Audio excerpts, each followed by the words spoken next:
Tutorial mata kuliah, Tindak Pidana Korupsi. Topik ke-6 dari 75 topik. Ketentuan dan unsur tindak pidana korupsi berdasarkan hukum positif di Indonesia. Bagian pertama, jenis tindak pidana korupsi di Indonesia. Undang-Undang Nomor 31 Tahun 1999 Jo Undang-Undang Nomor 20 Tahun 2001. Selanjutnya disebut Undang-Undang PTPK, secara substansial mengatur dua kelompok tindak pidana. Pertama, kelompok tindak pidana korupsi, dan kedua, kelompok tindak pidana yang berhubungan dengan tindak pidana korupsi. Kelompok pertama diatur dalam Bab 2 tentang tindak pidana korupsi berjumlah 13 pasal yang terjabarkan dalam 30 bentuk tindak pidana korupsi, terdapat di antara pasal 2 sampai dengan pasal 20. Ke-30 bentuk tindak pidana korupsi tersebut terbagi atas 7 kelompok tindak pidana yaitu A. Kelompok delik yang dapat merugikan keuangan negara atau perekonomian negara, pasal 2 dan 3. Undang-Undang Nomor 20 Tahun 2001. B. Kelompok delik penyuapan, baik aktif, yang menyuap, maupun pasif, yang disuap. Pasal 5 ayat 1, huruf A dan B. Ayat 2, pasal 6 ayat 1, huruf A dan B. Ayat 2, pasal 11, pasal 12 huruf A, B, C dan D. Pasal 13. Undang-Undang Nomor 20 Tahun 2001. C. Kelompok delik penggelapan dalam jabatan, pasal 8, pasal 9 dan pasal 10 huruf A, B dan huruf C. Undang-Undang Nomor 20 Tahun 2001. D. Kelompok delik pemerasan dalam jabatan, knevelarij, extortion, pasal 12 huruf E, F dan huruf G. Undang-Undang Nomor 20 Tahun 2001. E. Kelompok delik yang berkaitan dengan perbuatan curang, pasal 7 ayat 1, huruf A, B, C dan D. Ayat 2, pasal 12 huruf H. Undang-Undang Nomor 20 Tahun 2001. F. Delik berkaitan benturan kepentingan dalam pengadaan, pasal 12 huruf I. G. Delik terkait gratifikasi, pasal 12 B Jo pasal 12 C. Undang-Undang Nomor 20 Tahun 2001. Ditinjau dari sudut substansi Undang-Undang PTPK juga mengatur ketentuan hukum pidana material dan hukum pidana formil. Tindak pidana korupsi berkaitan kerugian keuangan negara. 1. Isi pasal dan unsur-unsurnya. Pasal 2 ayat 1 Undang-Undang PTPK berbunyi, setiap orang yang secara melawan hukum melakukan perbuatan memperkaya diri sendiri atau orang lain atau suatu korporasi yang dapat merugikan keuangan negara atau perekonomian negara, dipidana dengan pidana penjara seumur hidup atau pidana penjara paling singkat 4 tahun dan paling lama 20 tahun dan denda paling sedikit 200 juta rupiah, dan paling banyak 1 miliar rupiah. Unsur-unsurnya adalah sebagai berikut, melakukan perbuatan memperkaya diri sendiri atau orang lain atau suatu korporasi. Perbuatan memperkaya maksudnya berbuat apa saja asalkan kekayaannya menjadi bertambah, seperti mengambil, memindah bukukan, mendepositokan di mana bunganya diambil oleh si pembuat dan lain-lain. Perbuatan dilakukan secara melawan hukum.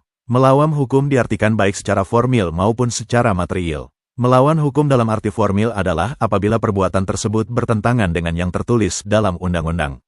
Melawan hukum dalam arti material adalah apabila perbuatan tersebut dianggap tercela karena tidak sesuai dengan rasa keadilan atau norma-norma kehidupan sosial dalam masyarakat, maka perbuatan tersebut dapat dipidana. Yang dapat merugikan keuangan negara atau perekonomian negara. Dengan adanya kata dapat, sebelum kata-kata merugikan keuangan negara atau perekonomian negara, menunjukkan bahwa delik tersebut merupakan delik formil, di mana kerugian negara dilihat sebagai kerugian potensial, bukan kerugian aktual yang merupakan unsur hakiki dari delik yang harus dibuktikan.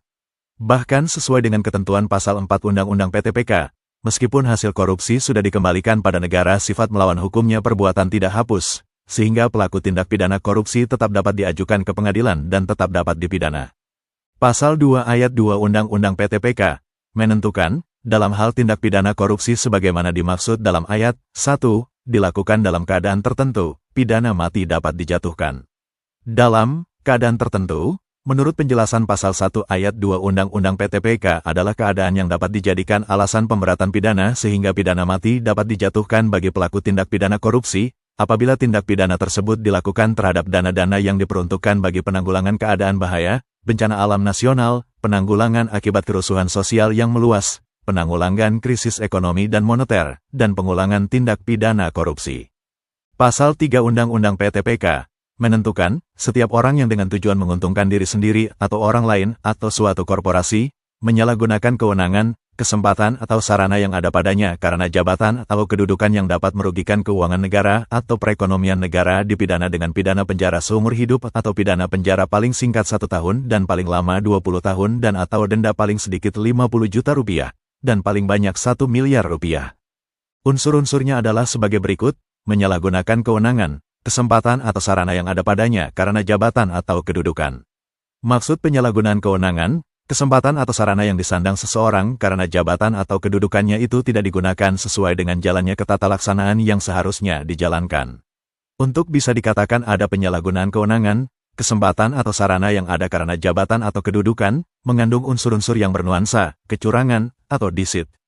Manipulasi, atau manipulation, penyesatan, atau misrepresentation, penyembunyian kenyataan, atau concealment of facts, pelanggaran kepercayaan, atau breach of trust, akal-akalan, atau subterfuge, dan pengelakan peraturan, atau illegal circumvention.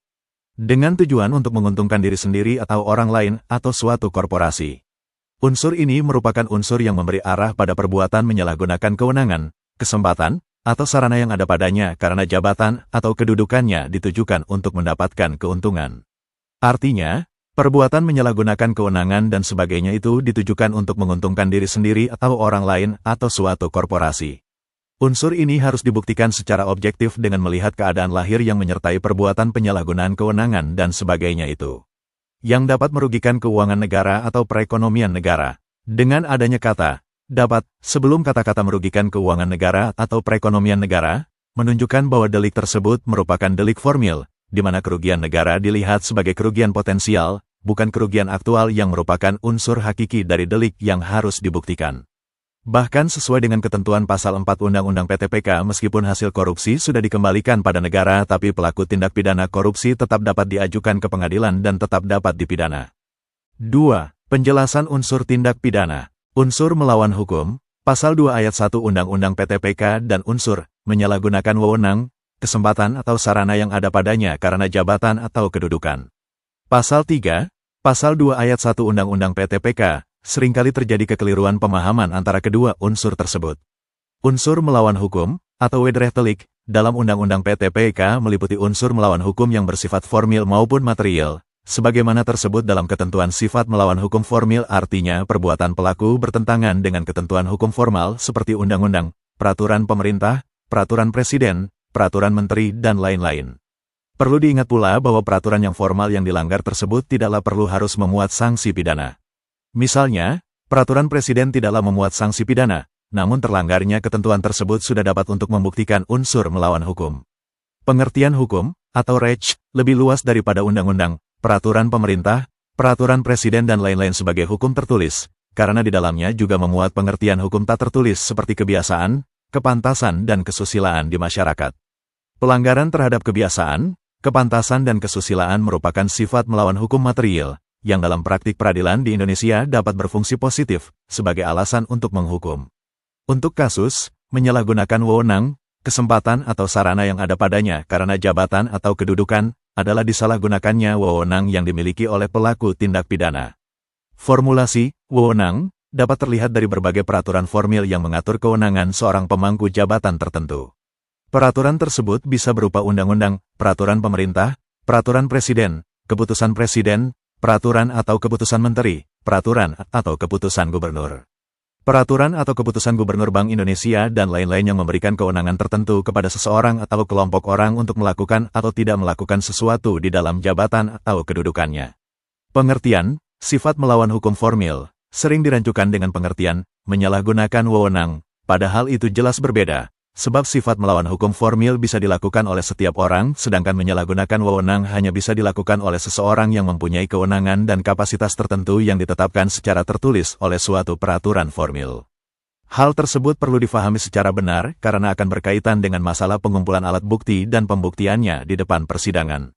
Selain itu, ada aparat hukum yang berpendapat bahwa kesalahan seorang pegawai negeri yang termasuk dalam lingkup hukum administrasi yang berakibat merugikan keuangan negara bukan termasuk tindak pidana korupsi namun merupakan kesalahan administrasi atau prosedur yang seharusnya diselesaikan melalui jalur administrasi dengan menerapkan sanksi administrasi berupa pembayaran ganti rugi.